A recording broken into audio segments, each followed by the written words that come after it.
संसद के मॉनसून सत्र के बीच जगदीप धनखड़ ने उपराष्ट्रपति पद से इस्तीफा दे दिया। अपने कार्यकाल के दौरान इस्तीफा देने वाले वह तीसरे उपराष्ट्रपति बन गए हैं। इससे पहले भी दो उपराष्ट्रपति ऐसे रहे हैं जिन्होंने अपने कार्यकाल के दौरान ही इस्तीफा दे दिया था। जगदीप धनखड़ ने 21 जुलाई की शाम को स्वास्थ्य कारणों का हवाला देते हुए अपने पद से इस्तीफा दे दिया। राष्ट्रपति द्रौपदी मुर्मू को भेजे अपने त्यागपत्र में धनखड़ ने कहा कि वह स्वास्थ्य देखभाल को प्राथमिकता देने के लिए तत्काल प्रभाव से पद छोड़ना चाहते हैं। 74 साल के धनखड़ ने अगस्त 2022 में उपराष्ट्रपति पद का पदभार संभाला था और उनका कार्यकाल 2027 तक का था। अब धनखड़ के अचानक इस्तीफे के बाद सवाल उठ रहे हैं कि अगला उपराष्ट्रपति कौन होगा। तो आज आपको मैं इस वीडियो के माध्यम से इन सारे सवालों का जवाब देने की कोशिश करूंगा और उपराष्ट्रपति चुने जाने की प्रक्रिया क्या है, एक नजर हम इस पर भी डालेंगे। जगदीप धनखड़ के 21 जुलाई की शाम अचानक पद से इस्तीफा देने से उनके उत्तराधिकारी की दौड़ शुरू हो गई है। बीजेपी नेतृत्व वाले एनडीए गठबंधन को निर्वाचक मंडल में बहुमत प्राप्त है, जिसमें लोकसभा और राज्यसभा के सदस्य शामिल हैं। आगामी दिनों में संभावित नामों पर विचार किए जाने की संभावना है। बीजेपी के पास इस पद पर चुनने के लिए नेताओं का एक बड़ा समूह है। राज्यपालों में से या संगठन के अनुभवी नेताओं या फिर केंद्रीय मंत्रियों में से किसी का चुनाव किया जा सकता है। धनखड़ भी उपराष्ट्रपति बनने से पहले पश्चिम बंगाल के राज्यपाल थे। अब आपको बताते हैं कि उपराष्ट्रपति बनने की योग्यताएं क्या हैं। उपराष्ट्रपति भारत का दूसरा सर्वोच्च संवैधानिक पद है। उपराष्ट्रपति का कार्यकाल 5 वर्षों का होता है। उम्मीदवार भारत का नागरिक होना चाहिए। उम्मीदवार 35 वर्ष की आयु पूरी कर चुका हो। उम्मीदवार राज्यसभा के सदस्य के रूप में निर्वाचित होने के लिए योग्य हो। उम्मीदवार भारत सरकार या राज्य सरकार या किसी अधीनस्थ स्थानीय प्राधिकरण के अधीन कोई लाभ के पद पर ना हो। आपको बता दें कि भारत के संविधान में इस बारे में कोई बात नहीं कही गई है कि उपराष्ट्रपति की मृत्यु या उनके कार्यकाल की समाप्ति से पहले इस्तीफा देने की स्थिति में या जब उपराष्ट्रपति भारत के राष्ट्रपति के रूप में काम कर रहे हों तो उनके कर्तव्यों का निर्वहन कौन करेगा।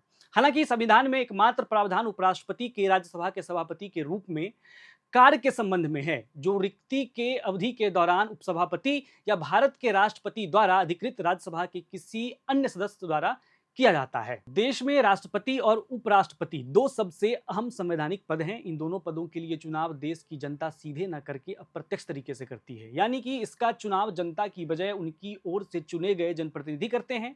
लेकिन अंतर यह है कि राष्ट्रपति के चुनाव में सांसदों और राज्यों के विधानमंडल के सदस्य भी वोट करते हैं। उपराष्ट्रपति चुनाव में सिर्फ सांसदों को ही वोटिंग का अधिकार होता है।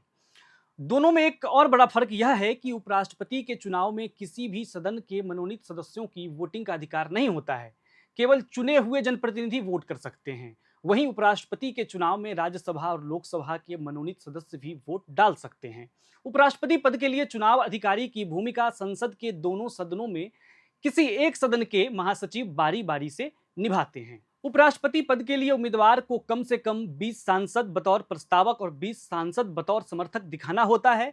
ये शर्तें पूरी होने पर ही वह नामांकन कर सकता है। इसके अलावा यह भी अहम है कि इस पद के लिए चुनाव लड़ने वाले व्यक्ति को संसद के किसी भी सदन का सदस्य नहीं होना चाहिए। इसलिए अगर कोई सांसद इसके लिए चुनाव लड़ना चाहता है तो सबसे पहले उसे सांसद की सदस्यता से इस्तीफा देना होगा। आपको बता दें कि उपराष्ट्रपति का कार्यकाल पूरा होने के 60 दिनों के भीतर चुनाव होना जरूरी है। उपराष्ट्रपति का चुनाव निर्वाचक मंडल यानी इलेक्टोरल कॉलेज के जरिए अनुपातिक प्रतिनिधित्व पद्धति के जरिए होता है।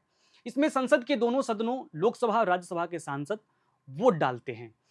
हर सदस्य का एक ही वोट होता है। वोट करने वाले व्यक्ति को अपनी पसंद के मुताबिक चुनाव में खड़े उम्मीदवारों को प्राथमिकता के आधार पर नंबर देना होता है। यानी अगर 2 उम्मीदवार हैं तो उसे 1 और 2 नंबर पर उम्मीदवार की प्राथमिकता बतानी होगी। ऐसे ही अगर 3 है तो उसे तीनों को प्राथमिकता के आधार पर तय करना होगा। दोनों सदस्यों में सदस्यों की संख्या कुल 790 है। इसमें एक चीज और है, यदि राष्ट्रपति या उपराष्ट्रपति चुनाव में किसी भी मामले के उलझने या विवाद सामने आने पर संविधान के अनुच्छेद 71 के मुताबिक फैसले का अधिकार केवल देश की सुप्रीम कोर्ट को है। आपको हमारी द्वारा दी गई ये जानकारी कैसे लगी, कमेंट बॉक्स में अपनी राय जरूर लिखें और चैनल को सब्सक्राइब जरूर करें।